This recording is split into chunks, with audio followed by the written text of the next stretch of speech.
नंदुरबार उपनगर पोलीस ठाण्याचे पोलीस निरीक्षक आणि पोलीस अंमलदारांवर तडकाफडकी निलंबनाची कारवाई। जिल्हा पोलीस अधीक्षक श्रवण दत्त यांची धडाकेबाज कारवाई।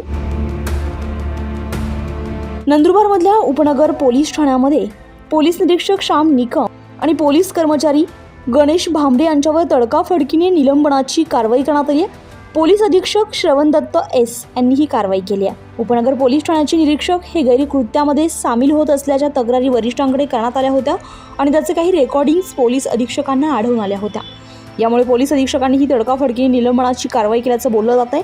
या कारवाईमुळे पोलीस दलामध्ये चांगलीच खळबळ उडाली असून कुठल्याही प्रकारे गैरकारभारावर पांघरुण घातलं जाणार नसल्याचे संकेत या कारवाईतून पोलीस अधीक्षकांनी दिले आहेत। दरम्यान जिल्हा पोलीस अधीक्षक श्रवण दत्त यांच्या कारवाईने जिल्ह्यातील पोलीस कर्मचाऱ्यांमध्ये खळबळ उडाली आहे।